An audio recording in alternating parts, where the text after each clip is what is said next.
Hey, all Muglox Lives. I think it's time we play a little 7 Days to Die. Alright. Let's try to figure out where I'm at. I don't even remember. I'm hungry. Oh, I'm in the bookstore. Right. Apparently I already have that challenge. I'll just go ahead and drop that. Ooh, I need some food though. I don't have any food.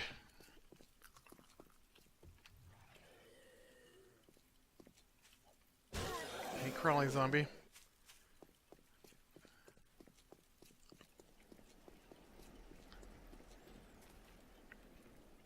I don't know what this place is, but it says it's open.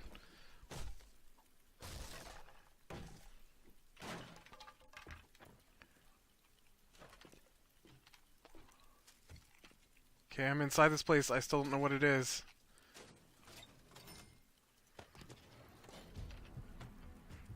Okay. I'm looking for food, alright? Give me a second here. There was no food.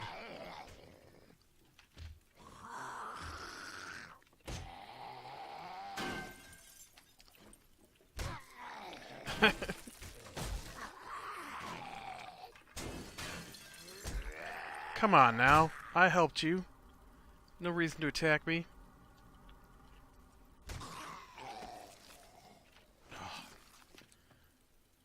Oh, safe. Let's get some water in me here. Since I'm also out of water. Yeah, it looks like I'm gonna have to hunt down some food today. Still of course need some points to spend, and I need that battery bank recipe from somewhere. Any of that would be super helpful. Uh, I thought today I might talk about a book series I was reading. Uh, I'm a fan of MMOs. I've talked about it many times, and I just finished reading the third book in a series, and was really enjoying it a lot. And I went online and looked to see when the next book was going to be out. The third book just came out, so yeah, it's going to be a while.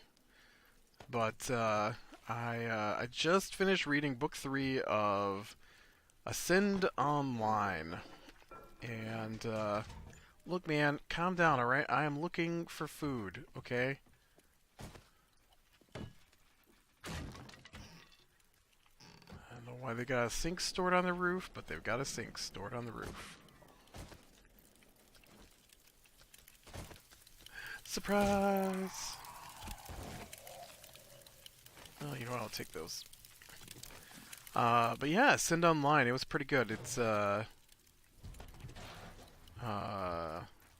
now first off, I I like MMOs, okay? That's key, I think, to the enjoyment of these books. And so, it's, oh, man.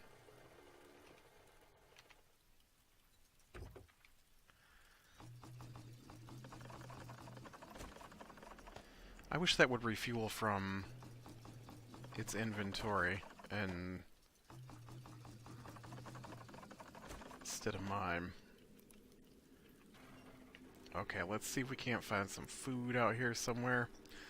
And so it's slightly sci-fi, um, decade or two in the future, and they they have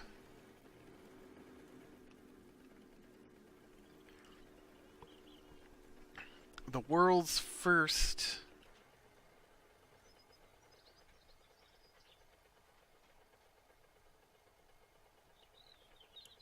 Prowlin' Pete's. Alright. Prowlin' Pete's appears to be a burger joint.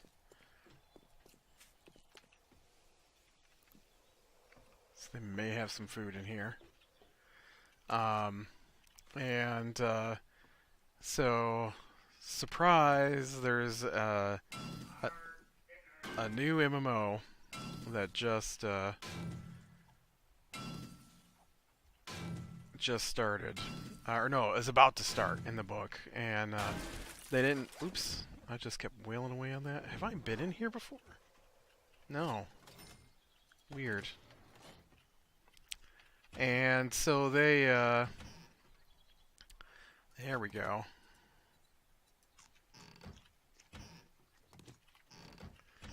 So they announce it like the day before it is coming out, but it's different. It's the world's first fully immersive VR MMO, and so what they mean by that is you have to rent a immersion tank from the company that put out the game. Wait, insecure.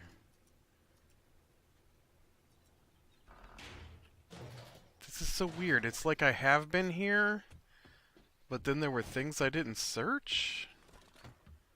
That's weird for me.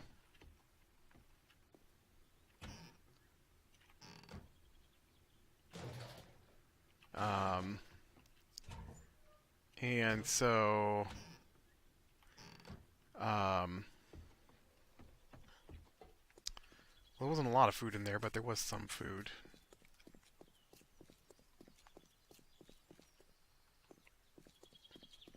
It's like, where did I leave my bike? And so they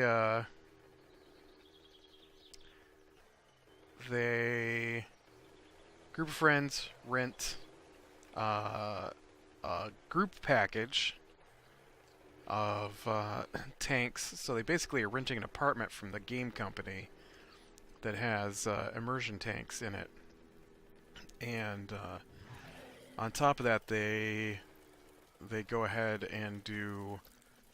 I don't know if they all quit their jobs or if they're all like independent contractors or they don't have jobs. I know the one guy in the third book said he quit his job. But they are planning to play for long term, and so you can play for 10 days without leaving the tank, and it will keep you exercised and fed. Uh, and uh, and and then after 10 days, you have to come out for 24 hours, I think. The system forces you out for 24 hours or something like that. I don't know. And so yeah, it's pretty good. I really enjoyed it a lot. The 3 books I've read so far. First book was the one character that the main character that books 1 and 3 follow are gets kicked out to a small village instead of grouped up with his friends. And so while they're in the main city, he is helping save this small village from I want to say goblins. I think it starts with goblins. Yeah. And then when his friends finally get there, then a group of evil adventurers. Adventurers are people who are playing the game, and so there's a group of people who show up who decide they're going to take the town and kill everybody in it and claim it as their own. And so they fight back against those guys, and that gets really crazy because one of the guys is actually being possessed by a ghost, and so they start discovering that being in the game allows the game to mess with your memories and so the game is actually possesses this guy's character with this ghost, which may or may not be some kind of AI thing. because they're starting to think that the whole game might have been turned on and let run to create its own history, because the NPCs, the non-player characters they run into, all have like histories and memories and alright, I'll bet maybe I can get some food out of this big place here. And I don't know where my bed is at, but let's go ahead and drop a new one here. And so after they fight off the invaders, and basically claim the town as theirs. I mean, they're not taking over from the NPCs. They're leaving the NPCs in charge, but they are also setting it up as their base of operations.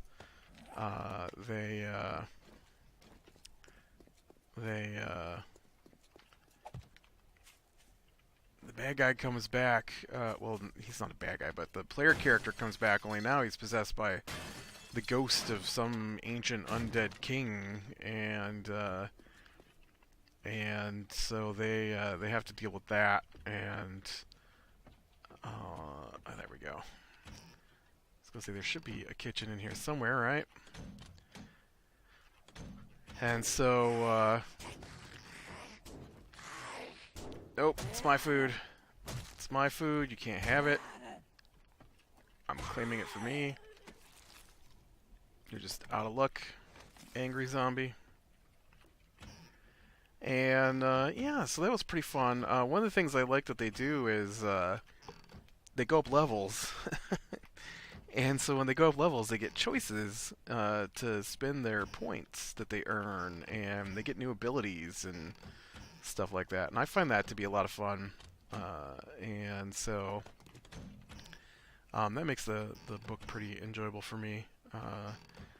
And then, oh, there's also the nemesis. The main character, he gets a nemesis. He nearly gets killed by a puma after he kills the puma's child, I think. If I remember correctly. You'd think I could remember, I just read the books. So either way, he winds up with a nemesis. Maybe he was killing something else and then ran into the puma and barely got away. That's what happened.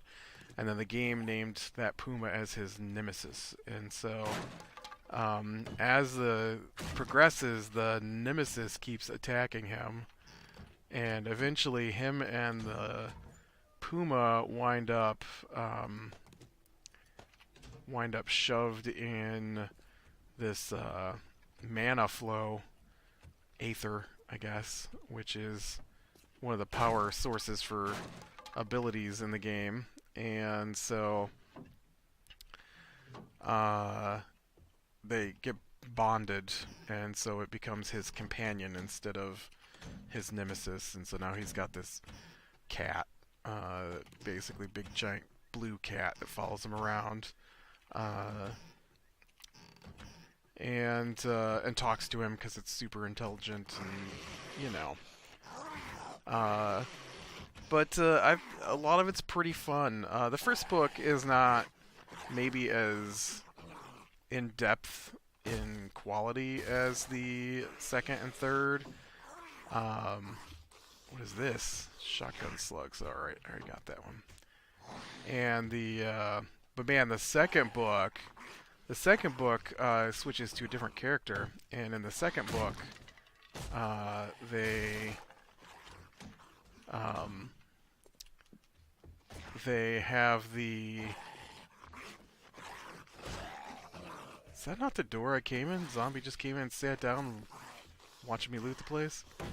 In the second book, they switched to a different character, and the second book is a much tighter story, in my opinion, and it's about player characters who never left the original town. So instead of going out into the wilderness and becoming adventurers, these characters actually joined in the workings in the city. They didn't become like merchants or anything. They became members of thieves guilds, And so the main character it follows is a member of the Thieves Guild, and then another one is a member of the Bounty Hunter Guild who hunts down criminals. And so this is when they really start to reveal that the game is really messing with people. Oh, you know what? That lead is useful.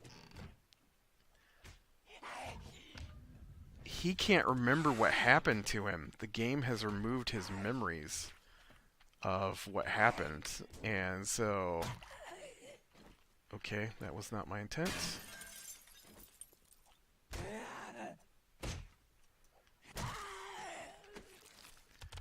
And so... Take that lead. And so, yeah, it turns out the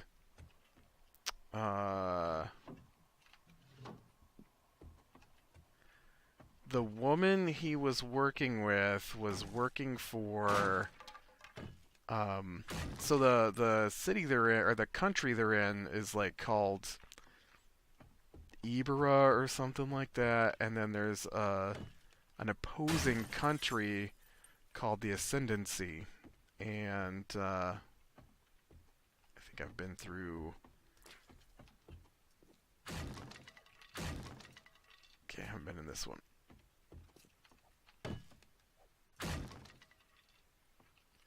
And so Ibra and the Ascendancy are at war with each other. They've been at war with each other once before the players got introduced to the system, but now things are getting back to war. And so as you get through the second book, the dude wakes up. He has no memory of what happened to him, and he has a rune burnt into his chest, and the rune allows him to go into a rage. And so nobody knows where it came from. Nobody knows how it works. And the woman who hired him to go on this mission to steal from the Mages Guild, basically, is actually working for the Ascendancy and was trying to get her hands on the runes because the Old Kingdom, which is on a different continent, their Mad King had used the runes to control people, and so the Ascendancy was trying to get their hands on the runes. And by the end of it, they had not only gotten mixed up in the politics of the kingdom, which makes it way more fun for me, I think, and but they also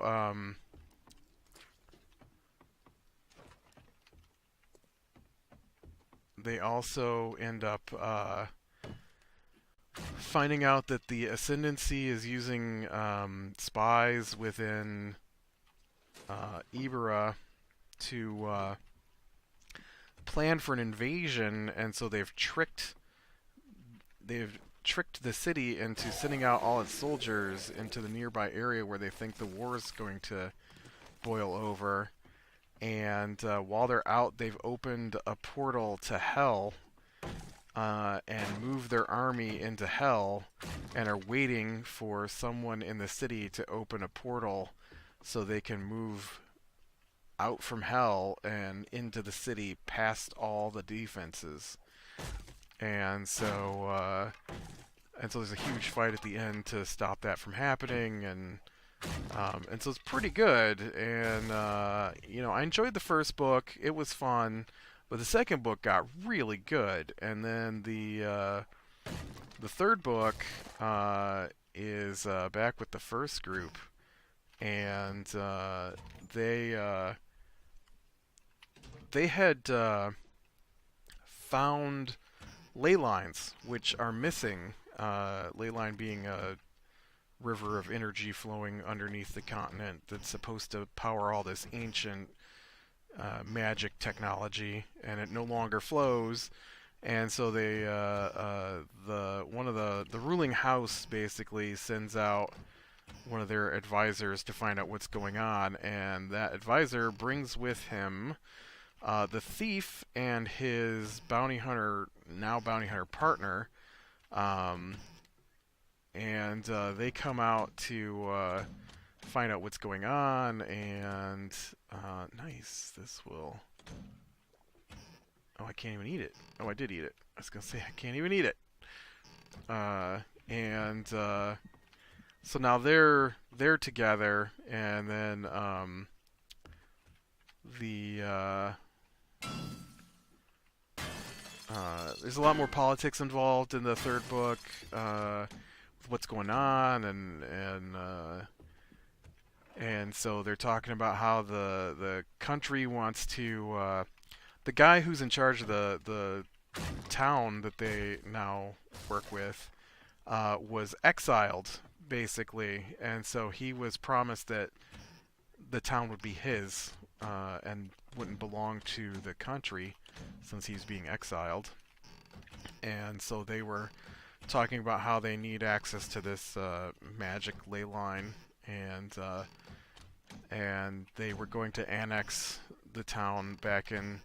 And then, of course, the player characters are like, yeah, no, we don't think so. And they want to set up a country for the player characters because the world is very, very open. Like, you can do anything you want, basically, within the confines of the system.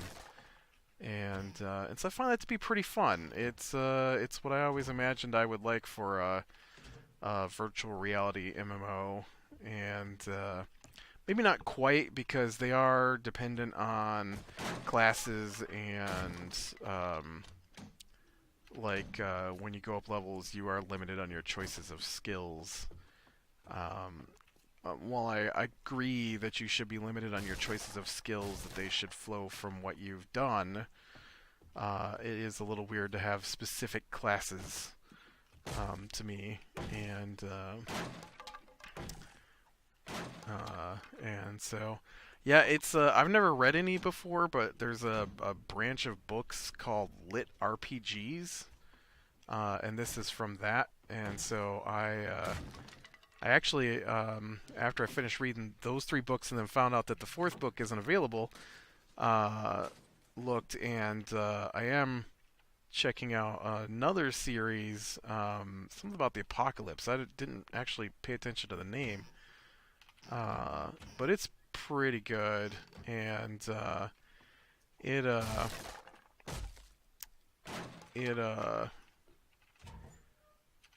Earth is taken over by aliens, and they use a system called the System, and it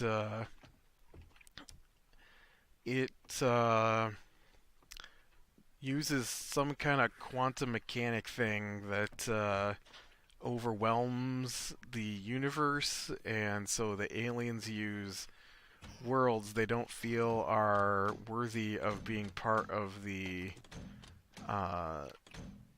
ruling council, to be mana siphons. They call it mana. I don't think they actually call it mana. I think what they did was they found the closest analogy on Earth to how the system sort of works. And so the system comes out like it's a giant video game. And so the system basically uses quantum mechanics to alter reality. And so because the system is necessary to draw mana, because the system itself runs off mana, and so if they treat it like a game, then the monsters are created by the system. The system uses mana to create the monsters. The player uses mana. The people who live on the planet use mana to, and the other people who come from other planets, because there are aliens who've showed up to join in the fight, and so the more mana used, the less mana there is out there, and because they told a story in the book about there's a planet where the aliens on the planet decided not to participate in the system, and they were strong enough to ignore the monsters and stuff, and so the mana just kept building up and building up and building up. And when the mana in an area gets strong enough, the planet itself mutates into a living creature. And so somewhere out there is a rogue living planet who's probably eating other planets, to be honest. Um, and and so yeah, it was it's a pretty fun book. I don't think I like it as much as I like the Ascend Online books, but it's pretty close. Um, I mean, I'm not saying they're like on par with my favorite authors, but you know, for something I get Kindle Unlimited, which is like Netflix for books on Amazon, so they've got several several books on there that are several million books on there that you can read for a $10 a month fee. And so this is just the latest series I have picked up from there. So, well, I think I've got my food going. I didn't go up a level, right? I've got 6 points available. I need.